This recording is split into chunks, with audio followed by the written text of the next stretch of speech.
Good evening. Patrick here. Have Cheetah will view. Eight questions with. And we are here on a Saturday. That's right. We are here on a Saturday for a very special show. We are welcoming back Crystal Lowe back to the show, along with producer actor Chris Cortesi. He'll also be joining her. And we will be talking about Crystal's new short film that she wrote, directed, and starred in called Afterglow. Um, I've seen the film. Um, it's excellent. Quite honestly, it's very, very good. Very good. This is a second film. She's made three, but two. One was a long time ago, but she's made two recently. One called The Curtain, which was also excellent, and now she did with Afterglow.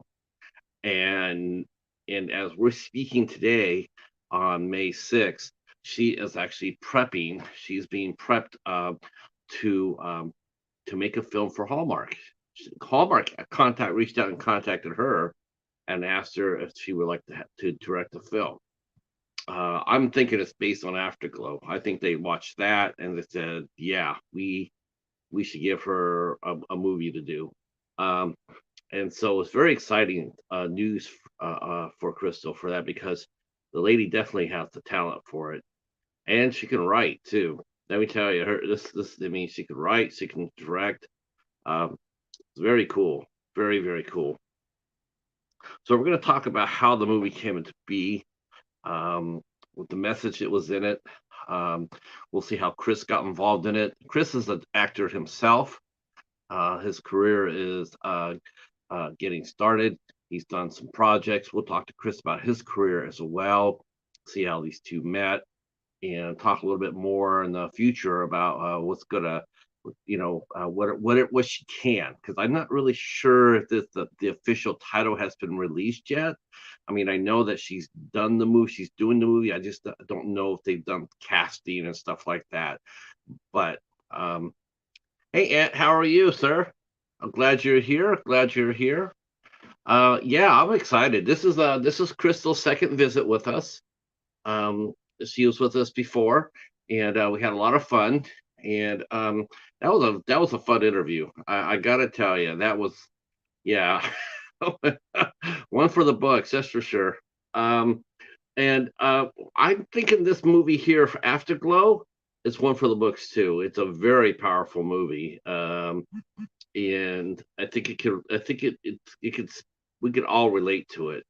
Unfortunately, we won't be able to review it right now because the movie will be going over to festivals, and festivals are a bit of a prig when it comes down to not letting films be previewed before or reviewed before they hit to the festivals. They like to be the first ones to show it.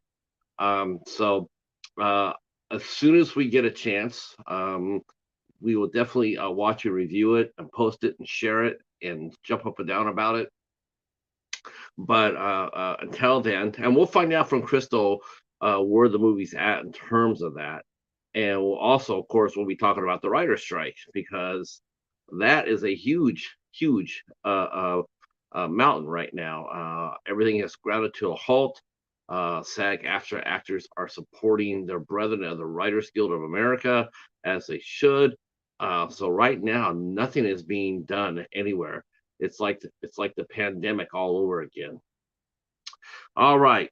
While we wait for Chris and Crystal to get here, I will let you know what's going on in the old calendar. Um, I am doing a double header today.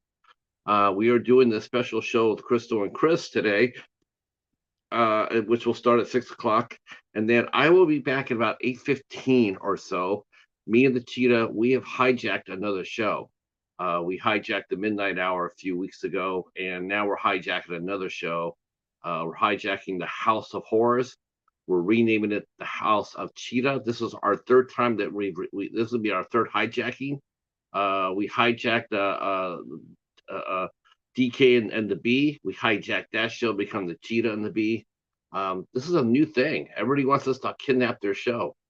Uh, but we'll be hosting the House of Horrors tonight. I don't know who will join me. Hopefully somebody will. But I will have a great topic to talk about from our friend Steven, who is the director of House of Horrors, and we will be talking about modern urban legends. And let me tell you, that's not a bad subject. That's not a bad subject at all.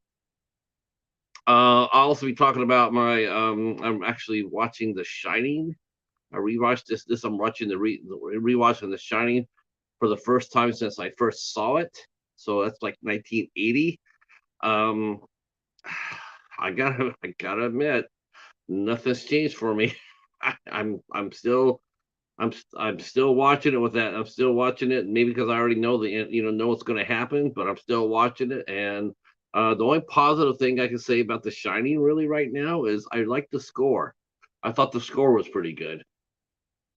Yes, yes, she was in Final Destination 3. Her and Shellen Simmons were, yep. And we talked about that last time she was here, and that's a really fun story too, about that.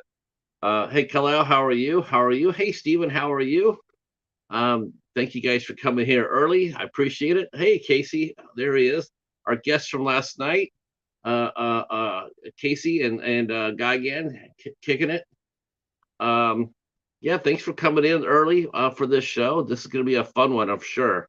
Um, and we're going to talk about a lot of different things with Crystal. So yes, and I, I just want to let you guys know, um, we're going to be accepting some questions for sure.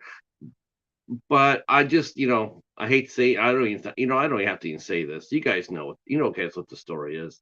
Um, you guys are completely respectful of her, and I appreciate that. But if you do have some questions, that'll be cool. We'll be talking a little bit more on her, what she's doing now. But I know some of you guys, if you guys want to ask some horror questions, she's down for that too. She still has her, she appreciates the movies that she's been in. Believe me, like I said before, the first interview we did, you guys have to go back and listen to that first interview where we talked about that scene in Final Destination 3. That's some shit right there. I was blown away. Hey Steven, how are you? Children of the Corn. Yep. I know they all look like sports movies, right? Final Destination 3, Black Christmas 2. Wrong Turn 2. Children of the Corn. Yep. And of course, she's done a lot of Hallmark stuff as of late too. She did the series Signed, Sealed, and Delivered. There's rumblings that they will be picking that series up as soon as this writer strike is over with. And I think as soon as Crystal gets done with her new movie. Um, yes, she's also was in yes, in the spa. She's also in Hollywood Hot Tub. Yep. Uh, oh no, Yan Kay is her name. That's her proper name, Yan Kay Crystal Lowe. So she'll go by Crystal, but she likes me when we do it, we do it Yan Kay. But I mean it's Crystal. Um, yeah, the scene in the spa. No, we're talking about the scene in the tanning beds in Final Destination 3. Yeah, I um yeah, that's a corker. That's a corker. Yeah, basically her and Shellen Simmons, who played her friend in that movie, they actually watched that whole scene with the stunt people, so they got to watch themselves like cook. That's bonkers, man. That's crazy. Okay, like I said, after this show's over with, I will be back here tonight at 8 o'clock or 8:15. House of Horrors, gonna become the House of Cheetahs, and we're gonna be talking about urban legends. So next and on May 7th, me and the professor, we will be back. We will be back for the Midnight Society tomorrow night at 8 o'clock, and we will be talking about the Jurassic Games, which ironically stars Ryan Merriman, who was also one of the stars of Final Destination 3. So we're going to be doing Final Destination 3 back to back. He was in the Jurassic Games. We'll be talking about that tomorrow. And then after that, we have a full slate of shows. On the 8th, we are welcoming in actress Gabby Archambault will be here. Gabrielle Archambault will be here at 8 o'clock. On the 9th of May, we have our friend and Vine Lifer, Brene Fairy Dust, will be here. Weeps the Wind. She'll be here at 8 o'clock. On the 10th, the Wednesday, the 10th at 8 o'clock, we have singer, vocalist, musician, Ashley Reeves will be here with us at 8 p.m. She plays in a band called Dallas Cooper. We'll be talking about that. On the 11th, we have Maltris. Can't wait to talk to Maltris. She's going to be fun. And she's from Metal Vamp Magazine. She'll be here at 8 p.m. on the 11th. And then on the 12th, we have our good friend V Green, Call Me V. And she will be here on the 12th at 8 o'clock. And yes, so we have a lot of stuff coming up. Okay, let's see. Let's see. Hey, Gareth, how are you, sir? How was Mortal Kombat Annihilation? That's an epic movie. That's a corker right there. I saw you do that one. I was like, yeah, okay. Yeah, he never asked me to do any of those cool movies. Yes, Stephen, he was. Ryan Merriman definitely was a Disney Channel star, and he's had a pretty interesting career. What? Oh, that's not even true. Oh my gosh, Mortal Kombat Annihilation is awesome. All right. We got our first guest here, so let's go get him. I don't know who it is, but we'll find out right now. So here we go.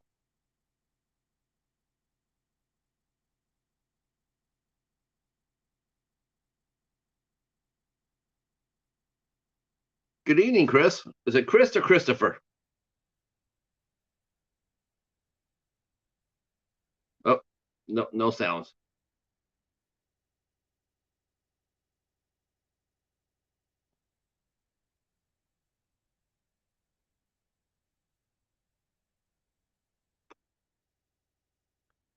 No sound yet.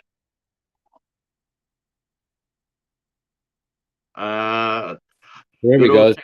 There we go. Woo! Sorry about that. This is That's all right. Patrick, how are you? Good. I already see you already answered my first question with your name. So it is Christopher. And welcome to the show, Christopher. Glad to meet you. Thank you. Thank you for having me. You said this is the first time you've done an interview like this? Yeah, kind of like this. Yeah, this is my first internet interview, and I'm super jazzed to be here. We're glad you're here too. I was looking on your body of work here. Not only as you as a producer, but you've had some fun shows so far. Yeah. I mean, I've been pretty lucky that way, actually. I've got to work on a lot of different things and have a lot of different experiences in this business, and got to work on some shows that I really admired. And, I've been very fortunate that way. I'm always tickled when I get a guest in here who has actually worked on soap operas. I just think that's a hoot. And you were on General Hospital. So what was your experience like on that show?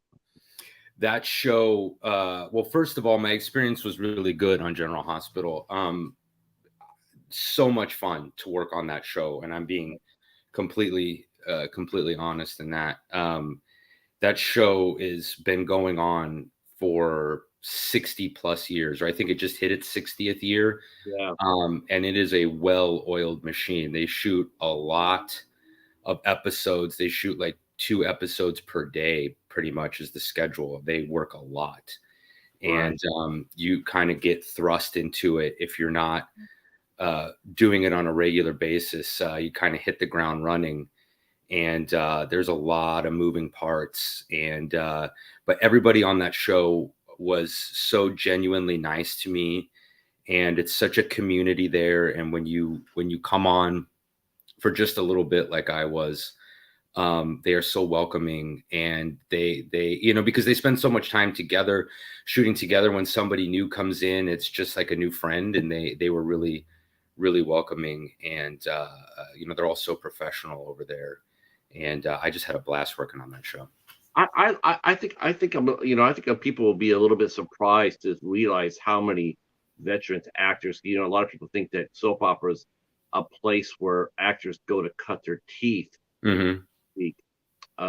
Sometimes the networks used to put their up and coming actors on those soap operas so they get experience. Like, we really like this person, but they don't have that much experience. Well, we'll put them on a soap opera. And grew them there, and help them shape up because you look at the soap operas and and the who's actually been on soap operas. It's like it's like a whole wing all to itself. No, a lot of people got their start there, yeah. And I think people are surprised to see that veteran performers will go back. They'll actually go. They'll do a soap opera experience. They'll go there, and once in a while you'll hear a stunt casting. Like when Elizabeth Taylor starred on General Hospital. Yeah. Elizabeth Taylor, Oscar winner, but no, she went there and had a lot of fun. Yes, I think Barbara Crampton was on a soap opera. So many. If you type in former soap opera actors, mainstream actors now to soap opera, it's not dozens, it's hundreds. Yeah, it really is. From Marissa Tomei to Julianne Moore to a lot of people got their start on soap operas. And why wouldn't you go do it? First of all, in this business, it's steady work, right? So to know that you're just going to go there and work is comforting. But like I said, it's just fun. You just go, and it had a real like summer camp vibe to it. Everybody's there just kind of palling around and having a good time, and everybody wants to run lines, and everyone's real eager to do the best that they can. And that's the way it should be when you're on set, the way I see it. And so I would do it again in a heartbeat. And I know a lot of actors feel the same way. I was going to ask you that. Like, I know a lot of actors will come in there and they'll get a few episodes, like 3 or 4 episodes, and how can an actor, in your opinion, how can an actor like extend their stay? Like, okay, we have you down for 3 episodes, and you have like 5 to 10 lines per episode. How do you extend that? Well, I think like anything, you can start off by doing a good job and being professional. I feel like, whenever you're on set, the least amount of a headache that you can give everybody else is going to make them enjoy working with you and make you want to work with you again. And hey, Crystal. Hi. And yeah, and so I think just being, showing up and not making everyone's life harder, and doing the best that you could do is a great way to extend your life on any show. We are talking about soap operas, doing work on soaps. Yes, Chris is currently on a soap opera right now, which is crazy. I see Cameron Matheson a lot now, and we were just talking, and apparently he was given 68 pages as his sides. Yeah, that is insanity. That is like an entire feature film script. Well, not exactly, but close. That you have to memorize and know. It goes like, it's amazing. They do it such a crazy amount of work there. I'm in awe. Everybody is saying hello. Hello. See, Stephen mentions Holly Marie Combs was a horror actress where she did TV shows. Yep. Bill Moseley was on a soap opera. Yep. Definitely. Yep. And our friend Casey says hello. Everybody's saying hello. You're on a soap opera right now, Christopher?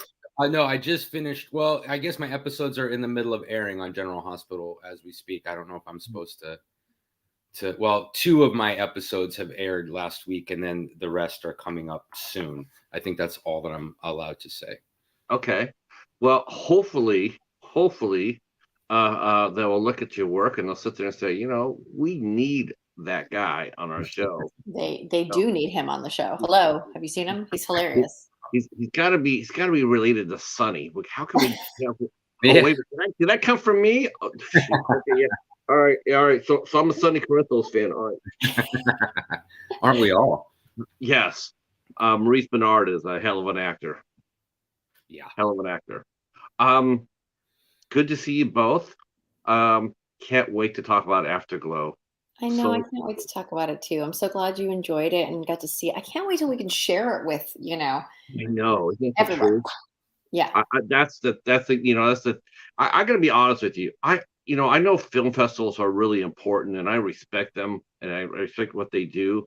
But boy, oh boy, they really get under my skin is when you try when it comes down to, but you can't have anybody review it. Yeah. It's like, okay, are you gonna, or is especially, me showing my movie or your festival, is that gonna recoup my budget? What am I getting from you? I'm getting nothing, but you're showing my film. We're gonna talk about it, we'll do questions and answer. But by you sitting there saying, well, you can't review it or have anybody review it for, month and a half or 2 months Mhm. until our festival date gets here, I just feel really it's not really doing the artist or the filmmaker any favors. It's so funny, Patrick. This is such a specific argument. I feel like you're so like, passionate about this. Did something happen? Are you Uh, you have a bone no, to pick? I have always never I have always hated that because to me it's all about Mhm. getting the picture out in front of people. Right. And as Yeah. far as I'm concerned, we do our part by reviewing it and putting it out Mhm. and talking about it. And for a festival to, especially some of these festivals, they're so small. I mean, I understand if it's South by Southwest or Toronto, I get that. But if it's Right. some podunk place down in Long Beach, well, and I just don't know. I don't really, I just find that really abhorrent. You're not doing the actors or the filmmakers any favors by, oh yeah, you're playing at our festival. Yes, but you're denying me for a chance to show my movie out. Mm. Yeah. Yet at the same time, you want to show it out because mainstream theaters don't do short films anymore. They haven't Right. done in years. So I guess Yeah. it's a catch 22.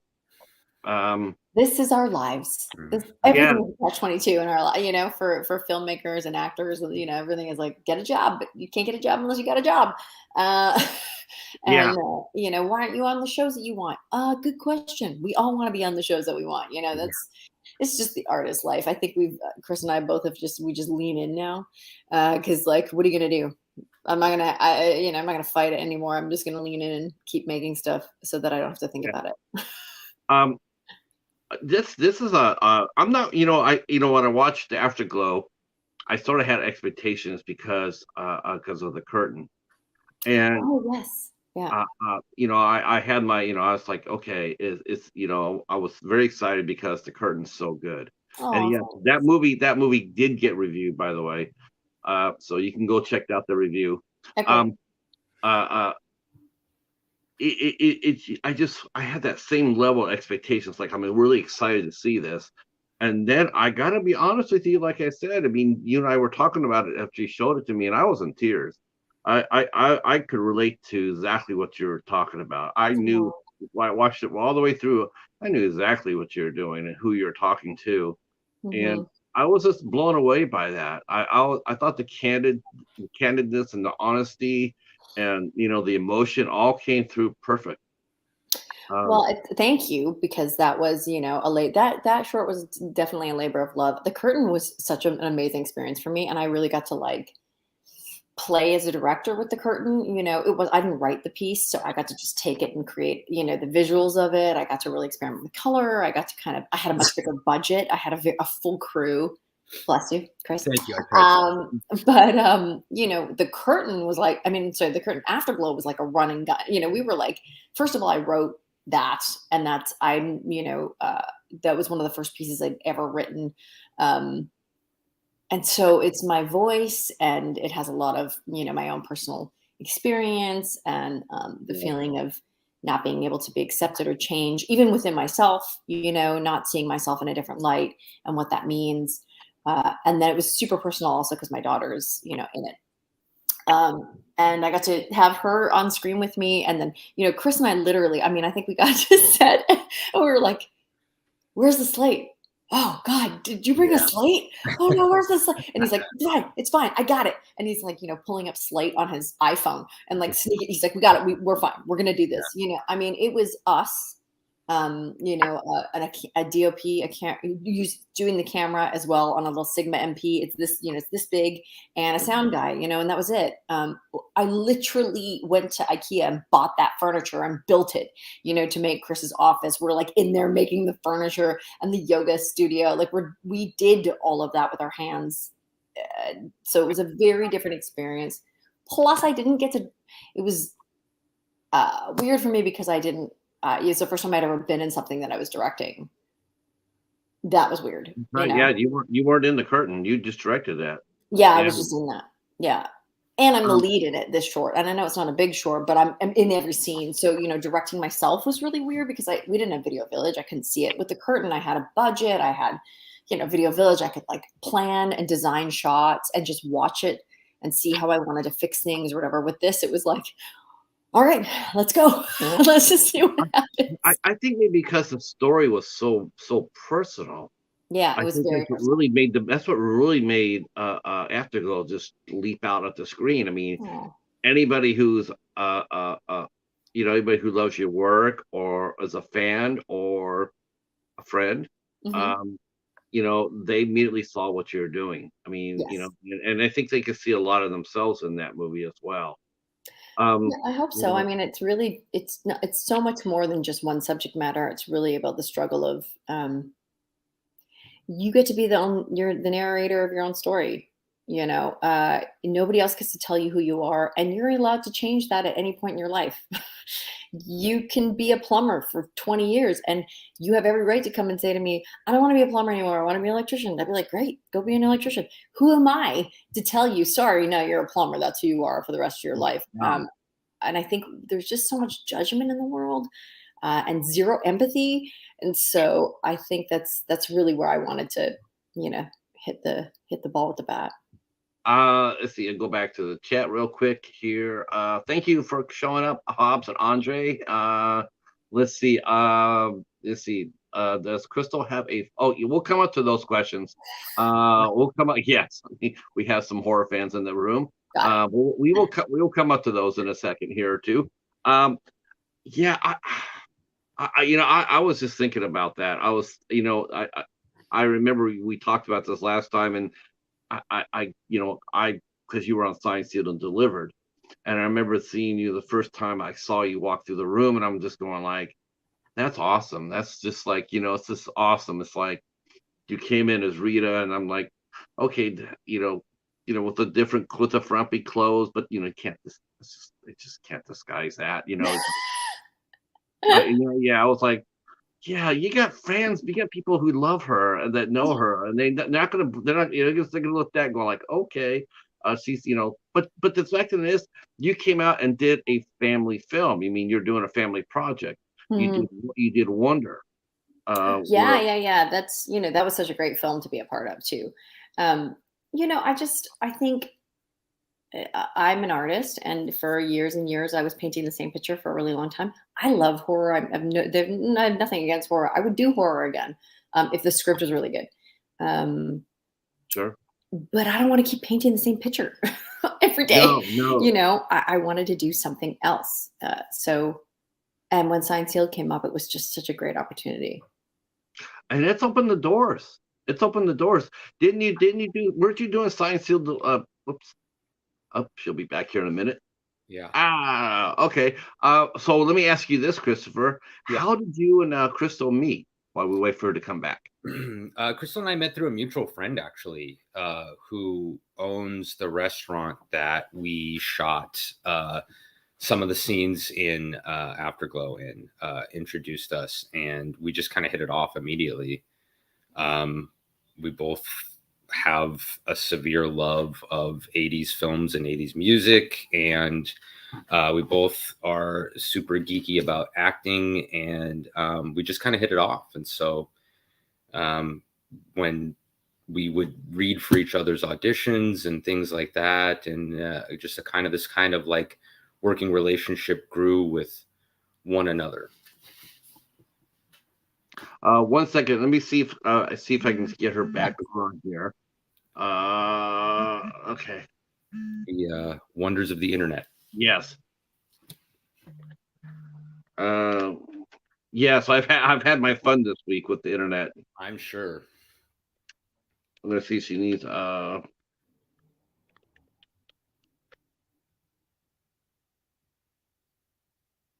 just asked her if she wants me to resend her the link, and if so, I'll do that. She just wants to do a second entrance, that's all. Yes, the proper entrance. Yeah. Gentlemen, please welcome. It's really cool to collaborate, though, isn't it? I mean, when you guys came on and when she started telling you the story, I mean, could you relate to the story yourself as an actor? What she was trying to say? I mean, have you been put into that corner creatively like she had been? I mean, I don't think to the same degree. I mean, hey, Crystal. Back. Not to the same degree, but I think this is, very much, we're speaking of Afterglow. This is very much like a human story of, Yes. you can put it into any aspect of your life, but I think it's for anybody who feels like they need a second chance, or they feel less than, or that they can't overcome something in their life. And they don't feel worthy of that for whatever reason. I've definitely gone through that in my life, and I could zero in on that the second I started reading the script, or that she even started pitching me the story before there was even a script. I connected with it right away. That's why I was so interested in being a part of it. Also, Chris doesn't have a choice because I'm taking him with me everywhere because he's one of my people. So, like, I love that he's acting like he could have said no. I would not have let him say no. He's coming with me everywhere. Yeah, she did grab me by the coat. You know what? Every director has this muse. I mean, you look at John Ford, you look at Ford, you look at Jack Webb, you look at Martha. Look at Martha. I mean, she used a lot of the same actors in every project. So yes, it's not unheard of to have to have that. John Ford, he used to have a Rolodex where he had 120 stars in it. So every time he went to make a movie, he just looked through his Rolodex to see which actor would fit the part that he was writing for. Amazing. And then or casting for it, he put him right on in. So isn't there something else? Just happy to be in the Rolodex. Glad to be in the Rolodex.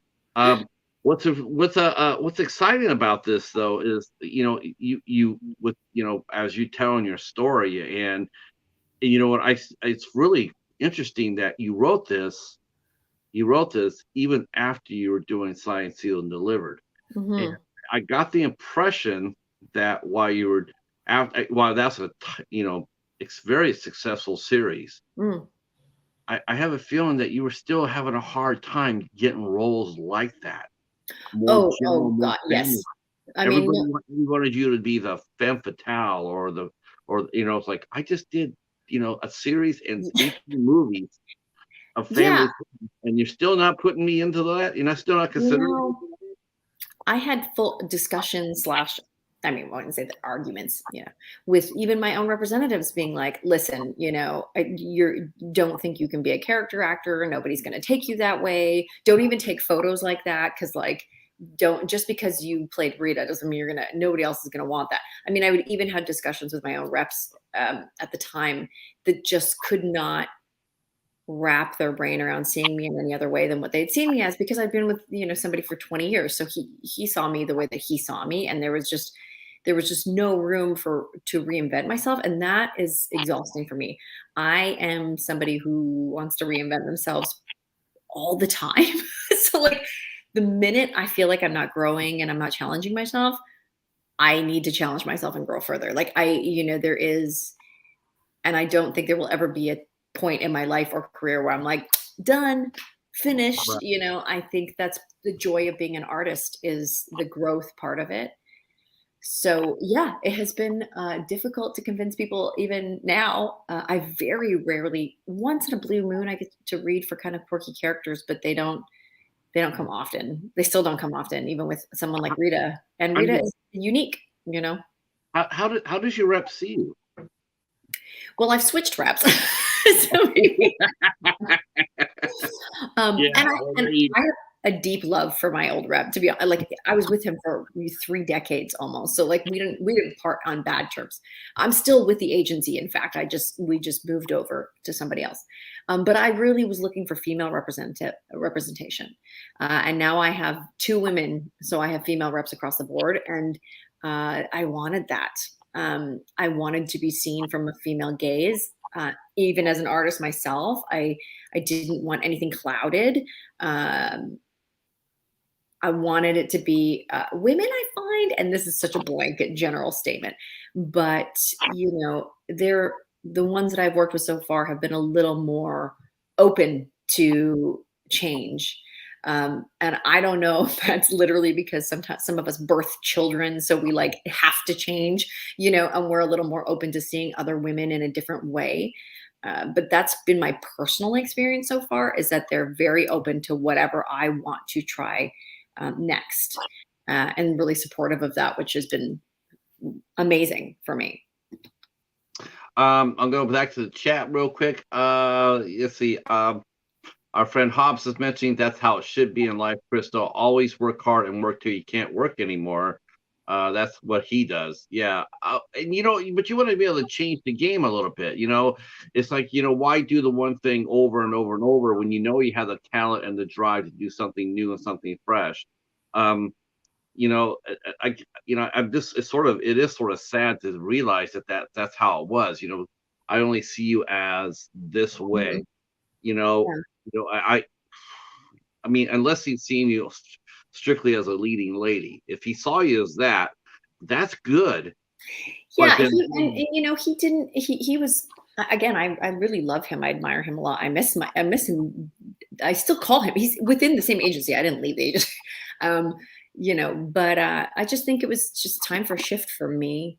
I don't know, Chris, about you. How do you feel about shifting and people seeing you only one way? Because you also are always pegged as the funny guy constantly, and that happens with men and women. You're the funny guy, you're the smart one, and I'm like, I feel like people are a little more complicated than that. definitely. So stop putting them in a box. Like, it's exhausting. The very first, I think the very first scene of Afterglow, I was actually, when I saw that very first scene and the very first word, and I had to laugh because I'm thinking to myself, I'm going like, oh my gosh, wait till all the postables hear that. I can imagine their brains are melting through their ears. Like, what did she say? Did you hear what she said? And it's like, it's like, listen, this is, yes, Rita's, I love the part. I love playing her, but I was something else before that. Mm-hmm. I was in edgier films before that. Mm-hmm. And you and I were talking about, is ironically is Kristen also, I felt, was in the same spot. Oh yeah. I think that's why she did her spot on The Boys. Yep. It's like, when I saw her being casted, and I'm like, oh, that's interesting. And then I saw the episode she was in. I'm going like, oh, there's a lot of people going to be blown away by that. She is sassy. She's smoking. She's she's killing people. It's like, that's not Shane. No, kids, no, because there's a lot more range there, and Mm-hmm. you want to be able to flex the wings a little bit. Yeah, I mean, our job is to never judge our character, and instead embrace the character and try to empathize with the character and understand where they're coming from and play them truthfully and honestly, because we're part of a bigger story. Even if I don't agree with the character, even if I'm like, that is not my opinion, that's not really the point. The point is that I'm part of a overall story, and usually somebody needs to see that story, even if it means that I'm the not great person, because there's not great people. It's like part of our life. So I think for us as actors, we're not allowed to. I don't know, Chris, do you feel the same? Yeah, I mean, that happened to me, like you said. Like nobody ever wanted to see me anything dramatically because my career was front loaded with a lot of comedy, and I did, I performed comedy on stage and at Second City and the Upright Citizens Brigade, and so, but I was also, classically trained, and so when I wanted to do something different, my reps too, I went through it at the time, and other people were like, "Nah, man, just like stick with what works," and that's all well and good, but acting is an art form. It's a form of expression, and I want to express myself in a bunch of different ways. And sometimes it is hard to break out of that, and that's why I admire people that get a chance to do both and can do it at a high level and well. I'm not saying that I'm there, but I would like to be there one day. And acting is a job too, and I've had jobs where I've gone, and I mean non-acting jobs where I've gone and done the same thing every day, and it gets monotonous and I get bored with it, and then my mind starts to wander. And the same can happen if I'm continually playing the same parts. And I mean, you just want to do the things that make you happy, and that will involve many different things if you're lucky. I guess that's I guess that's the risk of doing, television versus film. Television, you get a series, and you're playing the same part, same thing, doing the same thing over and over. To me, it's like one of the greatest challenges to keep yourself fresh is actually soap operas. Because you just look at their storylines. I mean, you just look at that girl like, Jesus, how many times can Erica run away from Jeb? It's like, didn't they do that like 3 years ago and 2 years ago? When it's like it's you're sitting there going like, oh, it's the same thing, different day. But for you, Christopher, I mean, to me, that I'm sort of astounded that they would do that to you, because it's pretty well accepted that comedy actors make some of the best dramatic actors. I mean, without a doubt, there's absolutely no doubt in my mind about that. And so they wouldn't consider you for anything more serious. That's a mistake. Yeah, well, I agree. No, but I mean, it just depends. When you have people on the business side of it, they want to plug you where they know the work will be, because their job is to get you work, and that's how they make money. And I don't fault them for that. That's the nature of the business. But you just have to be willing to play ball a little bit, and then you have to be very willing to stick up for yourself and what you believe as an artist, and say, I'll try as hard as it takes to prove to everybody that, I can do this. And I had to do that and stick in there, and I had to turn some things down, and I had to switch some things around. But eventually we got to a part where, in my career, where I could, be considered for both. And then, I have someone like Crystal who writes really good things that allows me to do both. And then I can say, see, I told you I could do that. But you have to be willing to stick up for yourself in this business. There's some people that are really lucky, and they can come out of the gate and they can do whatever they want to do. And some of us have to just fight to be seen in a different light, What I was really happy to see, other than every day you post on your Instagram, Crystal, that every day is an afterglow moment. And it's the year of the Afterglow, and as far as I know, I don't think you've missed a day. I think you posted every day.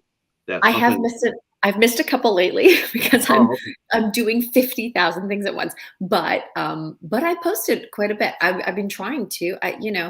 I've been trying to just find like a glow up moment for myself. I'm exhausted. I have 2 small children. I work, and I teach, and I'm writing and creating and doing a billion things. And I often find in doing that, like, thank God I love what I do as a job, because to me, my job doesn't feel like a job. Like, I enjoy it. But I think we always forget to like take 10 minutes out of our day to just like do something kind for ourselves. And that could be as easy as just like sitting outside and letting the sun hit your face, or just taking those 10 minutes or journaling or whatever it is. I think it's so important. And it seems impossible, but 10 minutes, it shouldn't be. It should be doable. It should be at least that, to calm your nervous system. For me anyways, because I'm like, I'm all over the map, and I need that grounding to just you know, that's why I have people like Chris. And when I connect with certain people, I'm like, not leaving you, because when I'm with you, it grounds me and gets me centered. And like, that is a huge thing for me. I need that with my friends. And also Chris is willing to take photos that I've learned from Instagram tutorials that nobody else will. Yeah. If we're anywhere together, I can pretty much guarantee that I'm going to have to take an Instagram photo. We're going to do something so random. I'm like, okay, come here. Let's try this. Okay. And so then I saw on TikTok, this guy said, if you put your hand it's a new skill. It's a new skill. I'm learning. What do you have to do? Put your hand where? I don't know. We were trying all these things, like Instagram has, they do like tutorials where you like put the camera at like a 1.8 and then you face it up and then you come to, anyways, they're like photo tutorials. Please look them up yourself, and they show you how to take cool photos with your phone. And I'm obsessed with it. I love doing that. It's fun. One of the things that we need to talk about too, you know, because was this your first project that you actually produced, Christopher? Had you had any experience as a producer before this? This is the first thing on film that I had produced. I have produced quite a bit of theater. I had a theater company for quite a few years in Hollywood, and so I knew how to do that. But this is the first time I had thrown myself into producing. I had produced like little shorts when I was at the Upright Citizens Brigade. I was part of a sketch comedy troupe called Owl Riot, and we had made shorts for like Funny or Die YouTube, but those were little half-day shoots that I had produced. And this was my first, you know, substantial thing. So this was definitely my first foray into producing anything on film. Did you run across anything that you were unexpected? I mean, when you were doing it, was there certain things that you had to learn on the fly? Oh, I mean, yeah. I mean, how to do most everything. Yeah. Because first of all, there's no book on producing film that's under like 900 pages. So I couldn't speed read enough to get a master class in it. I have a good friend who has a master's in producing from UCLA who gave me some quick tips. But really, we just had to learn on the fly. I mean, this was such a passion project, and we just kind of had to be like, what do we do? I don't know. Let's Google it. Let's call a friend and Google, how do I produce a film? Yeah. And so, and then, you know, we kind of had to just guess. And I will say, to our credit, most of the time, I feel like we were right. A couple of the times we were wrong, we had to pivot. But, you know, when you're in it and you're really passionate about it and you're having fun, I don't remember anything going wrong that stood out. I remember most everything seeming like it worked out in our favor. Yeah, I think for the most part it did. I mean, you just make it work. That's all you can do. Yeah. You know, and it was a challenging shoot, but we got so much, like, you know, considering we shot it in like 2 days and we were like literally running around, and, you know, and also people were super generous with helping out. Like I had a really amazing support system that was like, yes, you can use this restaurant for free. Yes, you can use this studio and redo it. Yes, you can use it all. Just take it. You know, that was a lifesaver. It really was. I think a lot of that probably has to do with probably, you know, you probably have that, you know, I'm sure you have a very stellar reputation in Hollywood of being a very genuine person. And that comes into play. That comes into play. It has to. I hope so. Yeah, of course. I honestly, you know, I think that really comes into it. You know, you're a real genuine person, and you know, you're able to relate, you know, and people want to be a part of it. You know, they want to help you. When you were writing the script, though, how long where did you get the idea of that? I mean, was it off of a meeting with the rep? No, that was just like, you know, it was just an idea. I've been trying to write. I've written a bunch of other things since, and before I'd written something else. And that was just sitting down and thinking, well, like, write something you really understand and know. And, you know, I think from the page to what we actually shot and what's finished in the end, it evolved because, you know, on the page, I also was so new to writing. Like I didn't really understand how to say what I knew what I wanted on screen. But that one took me the least amount of time. And it was actually after a career consult with somebody who was amazing, who was like, Crystal, you need to be shooting, go shoot now. Shoot now. Like that's what you have to offer, is that you can direct as well. You write, direct, and you act. That's what you do, all three of those things. That's what separates you. So, but you need to be shooting, and you need to be shooting consistently. And I was like, okay, I can do that. Here's the script. What do you think? She was like, yep. I think it was like 6 pages originally. I think it really only was 6 to 10 pages max. It felt doable. And so I was like, okay, now I have direction. I'll just make it happen. And then we did. And then here it is. It's evolved into this short. I've written a pilot actually that goes with it, to eventually hopefully turn into a series or web series or whatever. But it's really kind of just like evolved on its own, which has been really cool. And Chris and I had talked about this ages before. Like, the idea was a seed. We had chatted about, it, and it was like, what do you think of this? Oh, it's good. I understand that. That's where that comes from. Common denominator, right? Yeah, I get where she comes from. We're not exactly the same, but I get it. Like, and I can totally, I can write this. And I will tell you, I interviewed an adult film star before I wrote it as well, or while I was writing it. And she's a former adult film star. She doesn't do it anymore. We had like breakfast together, and I showed her the film, and she had her headphones in, watching the movie on my laptop, and I'm watching her watching the movie, trying to pretend like I'm not watching her, because obviously I want to see her reactions. I bet she cried. She was, she started laughing, which, the perfect parts. And then she was like sobbing. And then at the end, she was like, I'm sorry, I'm crying. I was like, no, it's the best compliment anyone's ever given me, is that you're crying. Because she said I really spoke to what her experience and her life experience, and how hard it's been for her, coming out of that industry and just trying to reinvent herself and what that's meant. And she's like, you were really, really accurate. I've had friends in the industry too. I met them when I was in live music, so I got to meet a few of them, and that's what happens. A lot of them, they just couldn't break out. They wanted to, they get out for a while, then after a while, they couldn't really, they couldn't cross over. It's like that old saying, everybody wants to be your friend, for the photo on the red carpet, right? Everybody wants to be seen with you on the red carpet, but when you turn around and ask them for a part, then they don't know you, so like, that sort of things. Like, you make me look good, but that's all you can do. And that's really frustrating. I think that happens a lot. I think that happens with men and women. I think it's and that's the tough part. It's the struggle of like watching people. We expect so much of people.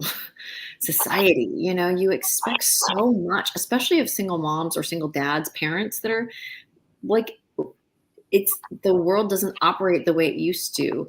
And even then, I'm sure it was a struggle. But right now, you're asking parents to work while raising their children, especially single parents, and that's single moms and single dads. How are they supposed to do all of those things and be a good parent at the same time, and afford to live? It's really complicated, and I find it really difficult. And I wanted to tackle that. And I tackle that too in the series. I really want to talk about how do you survive? Yeah, I think that's a really good question. I mean, especially in California right now, it's really hard. It's like, how are you going to do it? And at the end of the day, if you're choosing between what you want for yourself or putting food in your child's mouth, then you're going to choose the latter. And that means sacrificing yourself so often, instead of being in a society where we're like, sweet, you want to try something new. Let's try to find ways to uplift you and support the kids. I think in California, there are more programs than other states, which I super think it's great and I'm grateful for. But those programs people don't know about, I think that 1% is really far. And then the rest of everybody else is struggling. Yeah. We are definitely not that 1%. I mean, even a lot of working actors who we perceive to be, wow, that person's on TV, they must be mega rich. It's like athletes and bands. It's like, the perception is like, oh wow, look how glamorous it is. They must be filthy rich. Mm-hmm. Not, it's a freaking struggle. It's a Yeah. dogfight. Yep. Yeah, and I mean, for you see everybody. that right now with the strike, right? That's why the writers are striking, because they are getting the gap seems to keep growing. And I think, as a society, we're starting to see that. This feels like this happens every so often through history, because I keep seeing these movies that are very eat the rich movies, and like, oh, people are annoyed. They're over it. They are over that there's like 10 people that own the world. Right. People are done. And I think that's in every industry across the board. People are asking to be compensated fairly. And so, I think it's going to be an interesting next couple of years. I do too. One of the positive things about you and Christopher too, is after your movie came out, you got a phone call. You got called. You didn't call them. They called you and said, hey, we want you to direct the movie. So talk to us a little about that. Oh, yeah. Oh, you're talking about with Hallmark. Yes, very exciting. That's the most exciting. First of all, I've been bugging them and begging them for like 8 years. Okay. And that is a real struggle. That was like me literally every 6 months being like, I need to direct for you. You know what you need to do is hire me as a director. I should be your director, and Randy Pope, who was the head of development, still at Hallmark. And I have known each other for years, and he would always laugh because he was like, God, you're just not going to stop, are you? I was like, I am never going to stop until you give me this opportunity. And so he's kind of old school in the sense that which I like about him, that he's like, okay, then go do it. Do the thing and show me you're doing it, because I think a lot of actors think they want to do it, but they don't. They just want somebody to give it to them. And so I went out and made these films and did these things. And then I got a phone call from Ashley Williams, who started the program for the first directing mentorship for Hallmark, and did the interview with everybody there. And then found out that I was in fact the first recipient of that. So I'm very excited. I went and shadowed Jessica Harmon for the horror fans watching. She was in Black Christmas with me, which is hilarious. Yep. And she's done 14 movies in 3 years now, which is insane. She's only directing. She's not acting anymore. So I shadowed her from prep to post, and now I will be directing my own film coming soon. I don't know the exact details of that yet, but it's coming. I do hope. I mean, I hope that they respect you enough to give you I hope they give you something like Signed, Sealed, Delivered, or something, or mystery. I don't want you to do a Christmas movie. I just don't. I'm like, please. Let me tell you something. Let me talk to the producer right above you, Christopher. Whatever you do, when they're going to call you the producer, you can sit there and say, yeah, I can produce anything. I can produce anything you want. Right. But Christmas, I can't do Christmas. Well, Christmas. If it is a Christmas movie, I'm telling you, it'll be a darn good Christmas movie, because I will make it fantastic. That being said, I think. People keep asking me about Signed, Sealed. Do you think you'll direct Signed, Sealed? I don't think that's off the table. I don't know if that would be my first one. I don't know that I'd want it to be my first one, only because I'm in it as well. And for me, the most important thing is the story. That's all that matters, and the film itself. And I don't want to sacrifice in any way for that. Like, all that matters is what ends up in the screen. And if that meant splitting my time and I wasn't quite ready to do that, then I just don't want any bumps in the road. So, but I don't think it's off the table entirely. I hope, first of all, I hope Signed, Sealed is, I heard that. I've been reading about that. It looks like there is going to be another movie. I think it's going to probably come after your movie, though. I think you're going to direct your first movie, and I noticed that Kristen is also directing. She also directed a short film. Yeah. She did. She just directed it. Do you guys talk about that? Do you guys have yes. FaceTime meetings and sit there and say, let's you and I do directing together? Yeah, no, listen, Kristen and I talk like every 2 days. Okay. She's like literally joined to my body. We are, intertwined. I love her. I'm obsessed with her. We talk about it all the time. I mean, the good thing about Signed, Sealed is if I did direct it, that I would have her, but she's in it again. So it's just a complicated thing to do both. I just don't want anything to get sacrificed by that. But I don't know anything Signed, Sealed wise for sure, but hopefully, it will, come back to life. All my fingers are crossed. And if that's the case, then, hopefully that'll come up and maybe I will get the chance to direct an episode.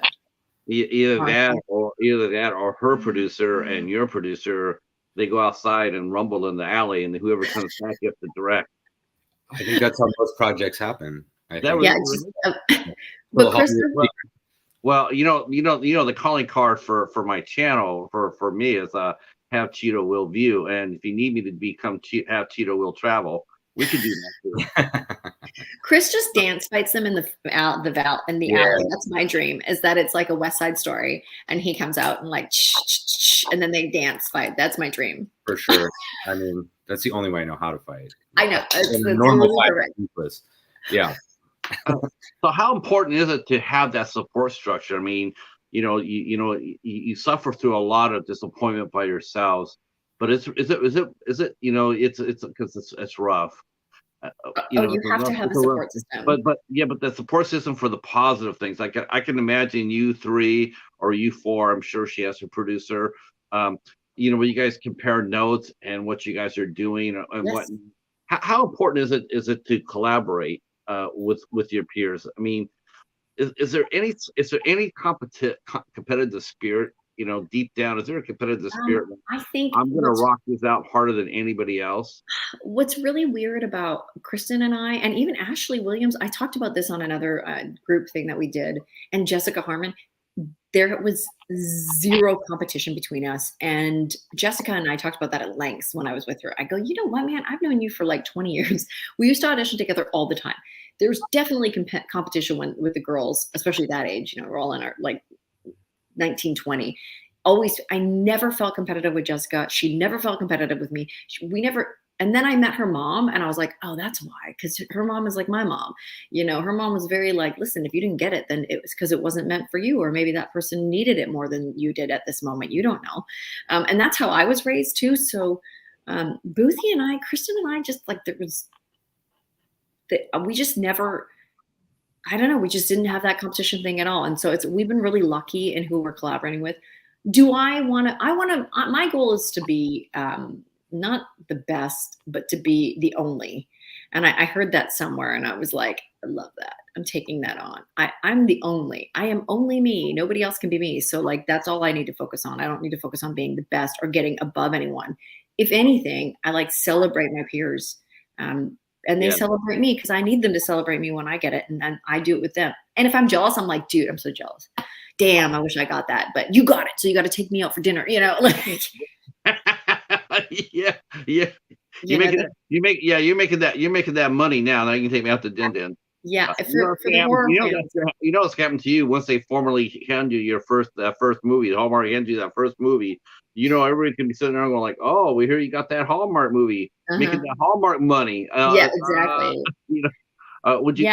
For anyone who's watching this who likes Shalane Simmons, Shalane and I used to have a deal. So when we would audition together, if one of us booked it, the other one would take the one who didn't book it to the spa and pay for them to have like a manicure or pedicure, so that like everybody got something. Wait a minute. So people went to the spa with you?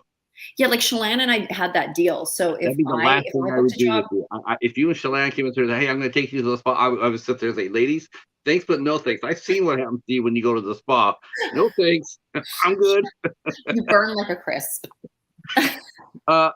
You're gonna have to get me Shalane. Shalane's have to come onto the show. I gotta get her on the show. Either her or Kristen, one of the two. Christopher, what about you, man? I mean, now that this is happening, I mean, you're producing now. Are you actively looking for other projects to produce? I mean, you got Crystal here. Now that the writer strike has slowed down everything, but does that give you more time? And you too, Crystal, does that give you more time to write and to plan your next move? Christopher, are you planning on anything new too? I mean, are you looking for a new vehicle to produce? The first one. I'm not really looking for outside things to produce. I have some projects of my own that I've written, and now that I have some time, I'm going to dust them off. I also write with someone else, my buddy Will, who's a fantastic writer. We have a few projects that we are thinking about putting into production.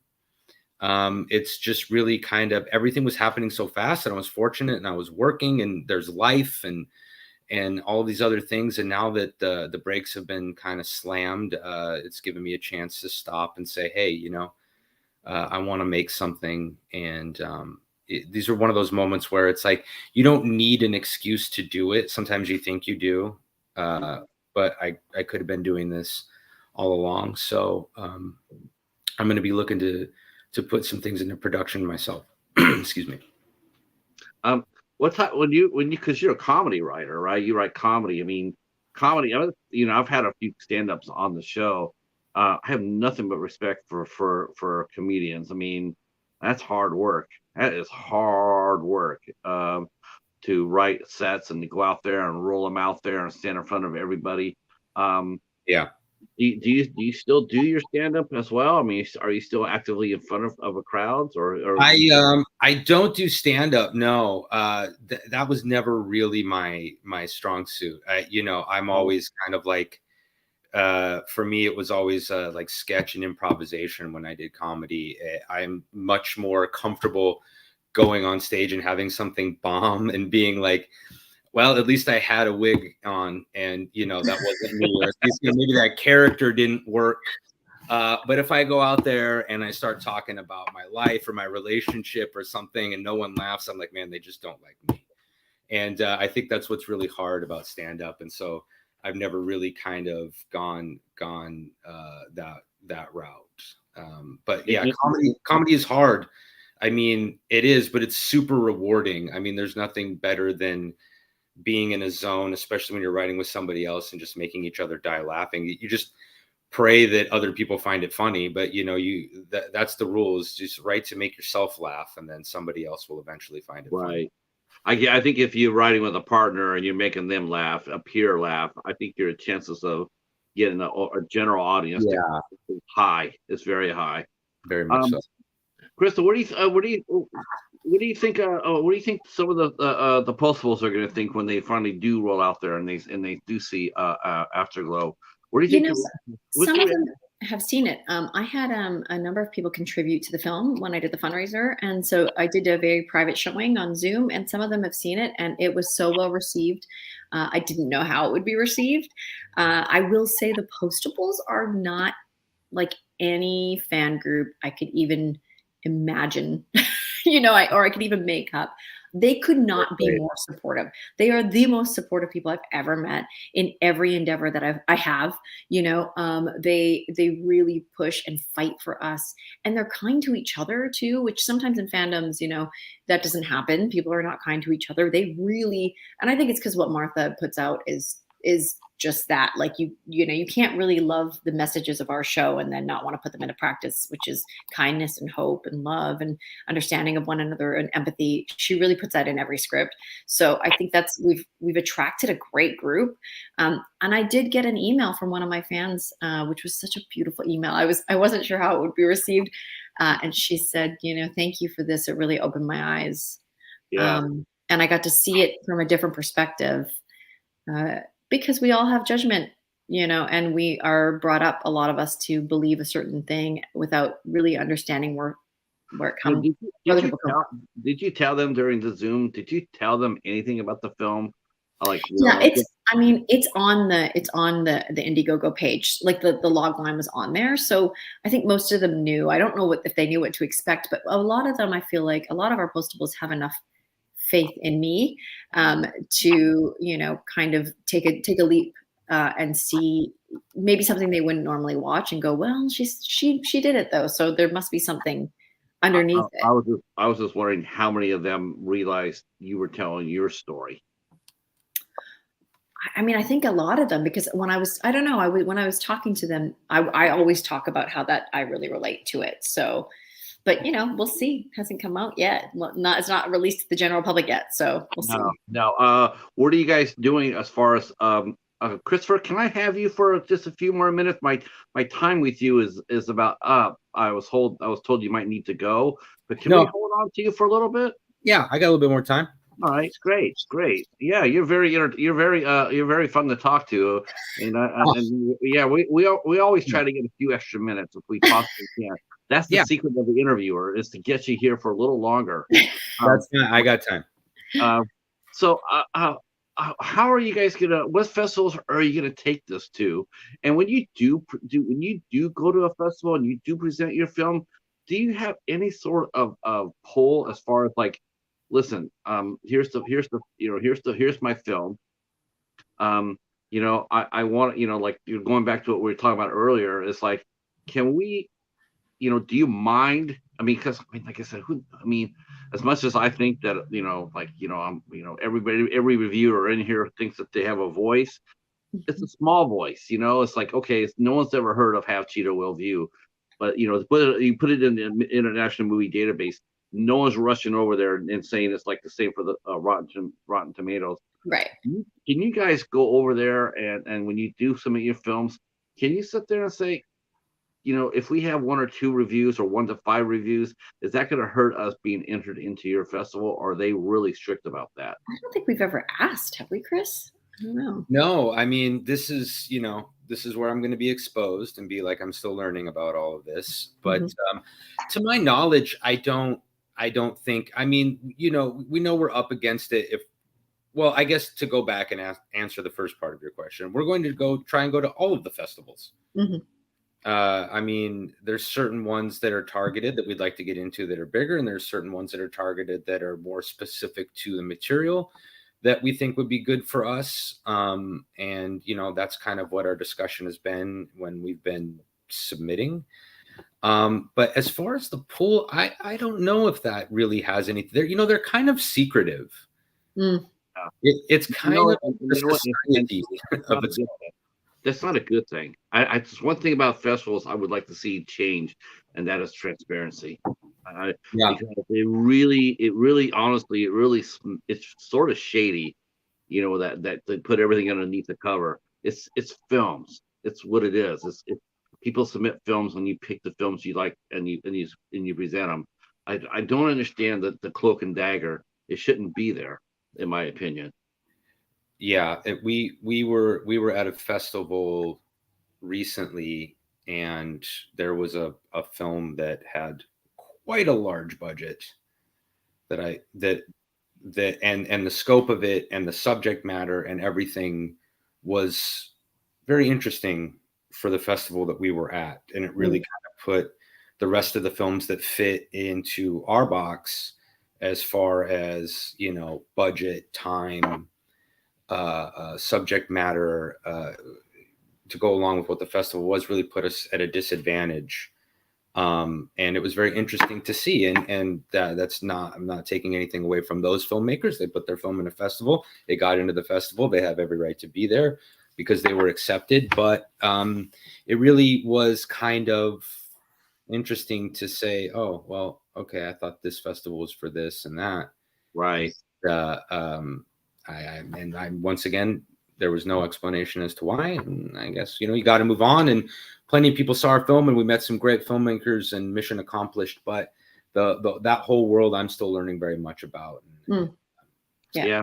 Crystal, learning as you go. One thing that we'll touch upon too, Crystal, about you filming Afterglow, and you were very, very, I could sense, the emotion when we were talking. And that was you got to do a scene with your daughter. Yes. Walk us through that day of shooting with that. I mean, she knew all her lines and then refused to say them. And then I was like, oh, I can't be that parent. She's improvising already. Well, my daughter has the most incredible personality. She's a total introvert. She's very quiet. I know she's hearing me talk about her right now, and she's going to be mad at me as soon as I get off this. She's already plotting what she's going to say to me. How could you? But take her for a spa day. She's just quiet, So on the day I just had them set the camera up and put it in one spot, and then move it another spot, and then told them to leave the room and just let us hang out. Because she knew all her lines. She knew what to do. I got to say, in ADR, she was amazing. Like ADR, when you have to go back in For those of you who don't know, anytime sound isn't perfect, you go back in and you dub your voice on screen. You watch it and then you say the lines. She hit every single line. It was crazy. So, but the footage I have with her is like worth its weight in gold. I would have just done that just to have that with her, and to, you know, to be able to look back and see us together is the best. And, you know, the only problem now is that I have a son now. So now I have to write a film that he's in, because I can't just have it for one. It's got to be fair. Right. No. Now, are you think you have enough time before the Hallmark feature rolls? Will you have enough time to make another short, or are you just going to concentrate your energy on the festivals and you know, there is another short that I'm planning on making. I might be pairing up with one of our dear signed sealed people, but I won't say that until it's fully set in stone. But that is what I would direct that next for sure on my own time. I just think that the Hallmark directing mentorship might come up soon. So I just can't plan anything just in case it comes up, because I'm like right in the throes of it. The movie that I shadowed on is coming out now. And so I think that we're kind of on the heels of figuring out where I'm going to be. And I also am writing a lot, and I have some really great meetings coming up. I mean, we're not writing, I'm not selling anything because we're on strike, but it's given me the time to like get my ducks in a row. And I'm really focused on just getting everything set up. So when I do go to direct, I'm not thinking about that project. I can like leave it and direct, edit, finish that, and then come back and start again. What do you think? I'm going to ask you for both of this. I'm going to ask you this question of both of you, and you guys can answer it one at a time. What do you see as the best trait of each other, and what's the one trait that you think that the other person could improve on? Just setting up a fight here. Yeah, I'm sorry. I love you both. I love you both. You guys are. That's why I asked the question, because I know you guys are going to be honest. Damn. Okay. You go first, Chris. All right, fantastic. What trait do I like most about Crystal? Crystal is a leader, and she is super nurturing and positive. Like, there's nothing I could go to her with where she would be like, "You shouldn't do that," or "That's wrong," or "We can't do that," or anything. That's why our friendship works and our professional relationship works, because it's like, let's do it. Let's go. Let's try it. We can do this. I'm excited about that. And she'll follow up. How's this going?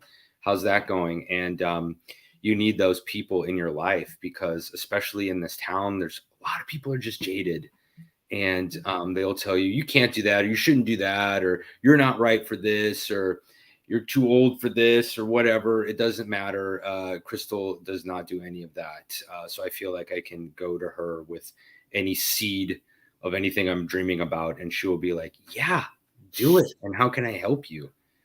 Yeah.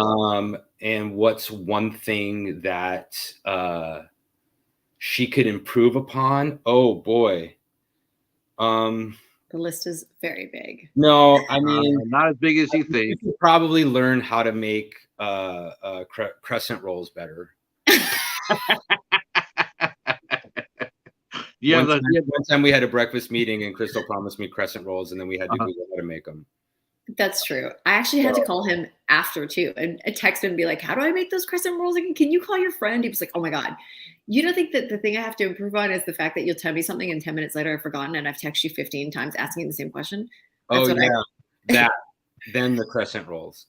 You ever buy the rolls that you have to unwrap the paper with? Yeah. And you hold your breath doing it, because it's going to go everywhere. Yeah. You hope you don't lose an eye. Yeah. Yes. Literally, Chris and I share like accounts for things, so we'll have something. So I'll call him and be like, "What's the password?" "It's this." "Sweet. Amazing." And then 2 weeks later, I'm like, "Hey, what's the password?" Yeah. What is the password? What do you think the password is? Yeah, Chris's best traits. Oh my God, there's just so many. Like, besides being so funny,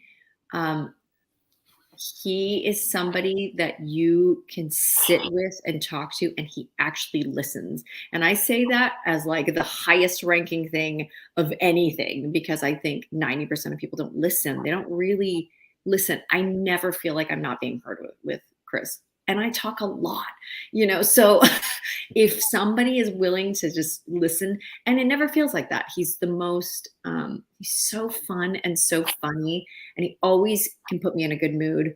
And when we sit together, Chris is one of those people that I could not see. You could not see him for like 6 months, then you see him. And I don't know if it's just him and I, but it's like no time has passed at all. We immediately fall into a groove. It's like no problem at all. And he's reliable, and he is who he says he is. He doesn't make you feel silly for bringing up stupid things. And maybe that's a trait with the two of us. I can come to him and tell him about a psychic I need to see. And he's like, great, when are you going to go? What did they say? And I'm like, well, this is what they said. My life is over. He just doesn't have any judgment. And he's a solid human being. And I just don't think there's many people like him. And that's why I'm not letting him go. Period. # keeping him forever. The thing he could improve on, not beating himself up so much. He is his own worst critic. And from the outside looking in, we're like, dude, nothing's wrong. You're amazing. And so that's the only thing I would tell him. Give yourself more grace. It's going to be okay. Because you're amazing and you're going to excel in every way. I have to agree with you on that, Chris. So I think that he is pretty amazing. I think. Me too. I mean, he's got some. Yeah, I do. I think he's got some. I think he's got some skills. Yeah. And some vision. That's really important. And like I said, I mean, comedians. I mean, I don't know what it is. They just seem to have that little extra edge when it comes down to looking at the world. It's just a little bit more. They see it just a little bit differently than us regular people do. And I think that does give you an edge on certain things. And I hope you don't lose that. I hope you just keep going. And I hope that you get, hope you get some of the roles that you want. And you can always do some horror films. That's true. Gladly, I would. Thank you guys. I'm sure you got Joe Lynch's number somewhere, right?